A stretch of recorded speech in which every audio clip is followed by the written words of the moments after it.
Hi guys, today we are going to be doing some Swedish meatballs. So for doing that I have some ground beef and we are going to put that into the bowl here. So I'm going to put that into the bowl and then we are going to add some spices. Now this is ground beef in mixture with some pig meat as well. So it's not cow meat, it's also pig meat that's a mix, and it looks very good because it has a high fat content. So we are going to be using that and we're going to add some spices and then we are going to make some meatballs out of that. So stay tuned.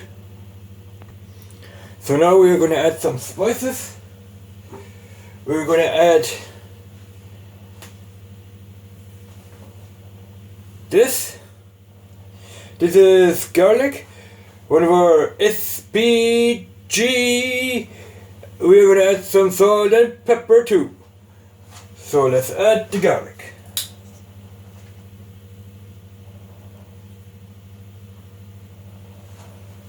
Not too much and not too little. Now we're going to add the spices of the province. That gives it that extra taste.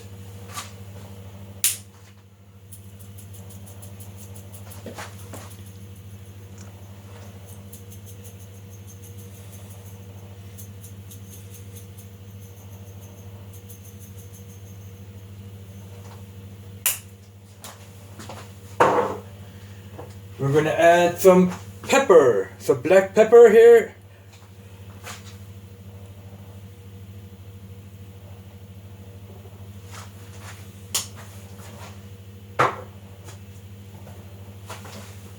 We're going to add some salt.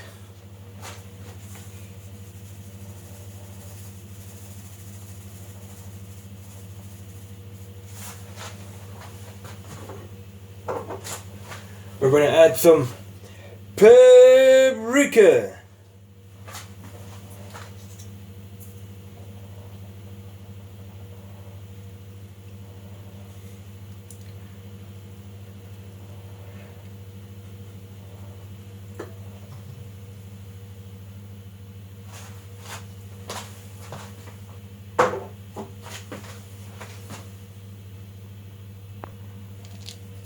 And we're going to add some, don't know if the camera is picking out, it's piment. So I'm going to have to grind that first, and then we're going to add it into the minced meat. Now this is what the ground up piment looks like. I had to crush those and then cut them with a knife, and now we're going to add that in here with all the other spices. So without further ado, we are going to cut up some onions, some green onions, and some parsley. We're going to cut up that parsley, put it in here, but we're not going to cut up everything. We're going to cut up maybe 3/4 of this, and then I will put it in here. Here's my chopped parsley. We're going to put it into the meat.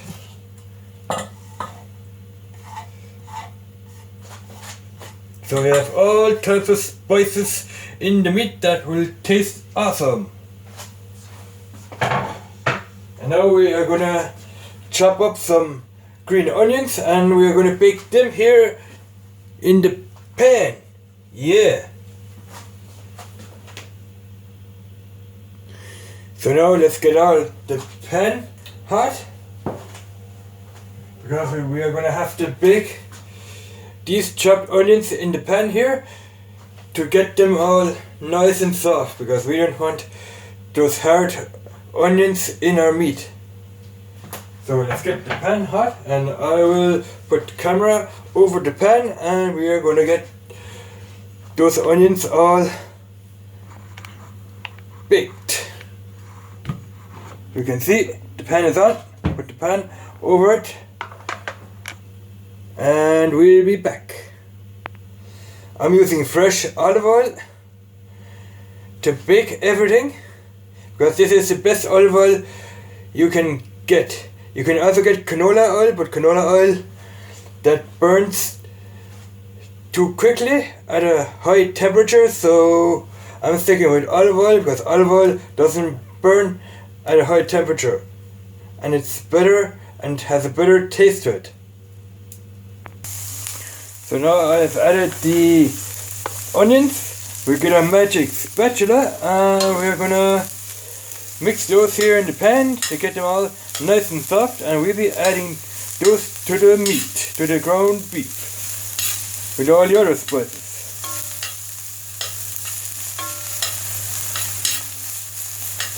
Now I have added sunflower oil into the pan, as you can see, but you can't smell it. It smells so nice. Let's get these all soft.